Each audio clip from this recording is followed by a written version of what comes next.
Assalamualaikum warahmatullahi wabarakatuh. Perkenalkan, nama saya Pito Rizky Anwar, NPM 202191086 dari kelas C. Di sini saya akan mempresentasikan makalah yang sudah saya buat untuk memenuhi tugas mata kuliah perkembangan peserta didik. Konsep belajar.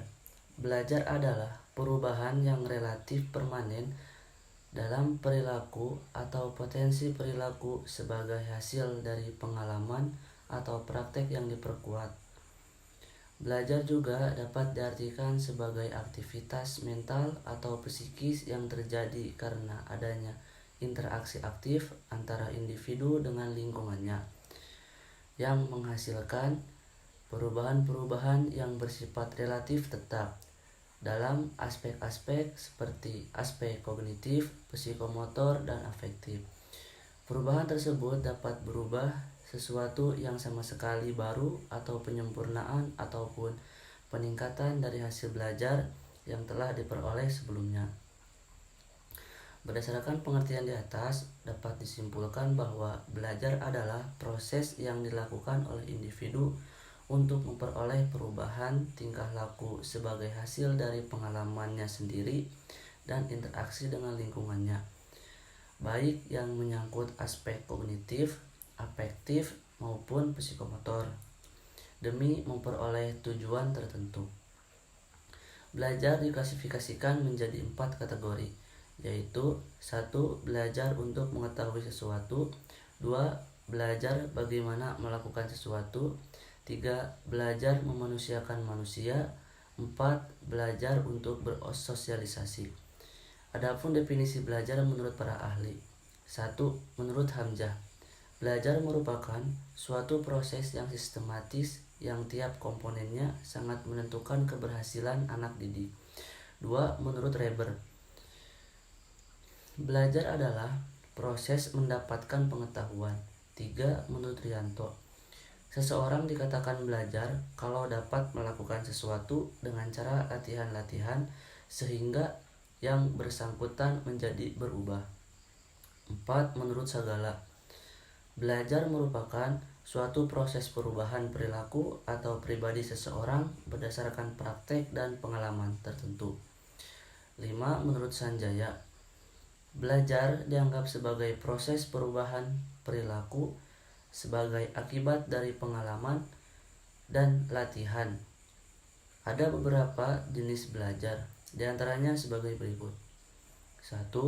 Belajar bagian atau part learning, fractioned learning. Umumnya, belajar bagian dilakukan oleh seseorang bila ia dihadapkan pada materi belajar yang luas atau ekstensif. 2. Belajar dengan wawasan atau learning by insight. Teori wawasan merupakan proses mereorganisasikan pola-pola tingkah laku yang ada hubungannya dengan penyelesaian suatu persoalan. 3. Belajar diskriminatif. Belajar diskriminatif diartikan sebagai suatu usaha untuk memilih beberapa sifat, situasi, atau stimulus untuk menjadikannya sebagai pedoman dalam bertingkah laku. 4. Belajar global. Di sini, bahan pelajaran dipelajari secara keseluruhan atau berulang sampai pelajar menguasainya. Metode belajar ini sering disebut juga metode Gesal. 5.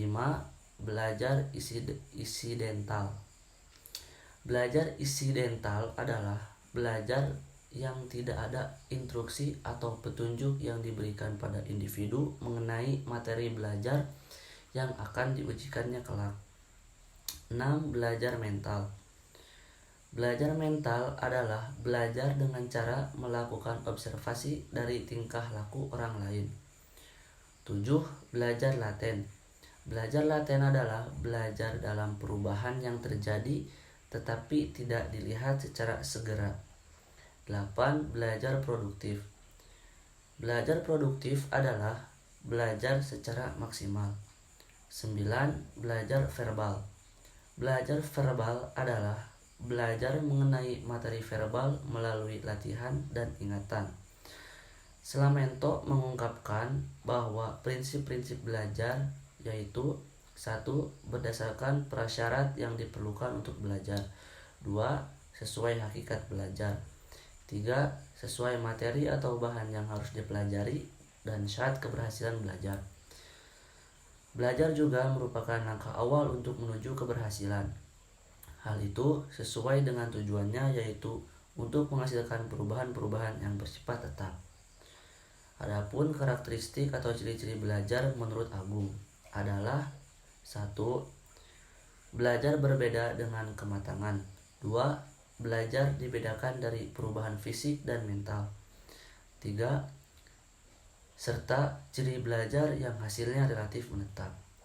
Maka dapat disimpulkan karakteristik belajar pada umumnya adalah bersifat menetap pada diri individu. Perubahan yang terjadi menyeluruh baik secara fisik maupun mental. Perubahannya selalu ke arah yang positif dan lebih baik. Bersifat permanen dan dapat dilakukan dengan adanya motivasi di dalam diri serta dapat terjadi seumur hidup. Ini mencerminkan bahwa karakteristik dari belajar itu sendiri adalah terjadinya perubahan yang lebih baik sebagai hasil dari kegiatan belajar. Sekian yang dapat saya sampaikan. Mohon maaf apabila ada kesalahan. Wassalamualaikum warahmatullahi wabarakatuh.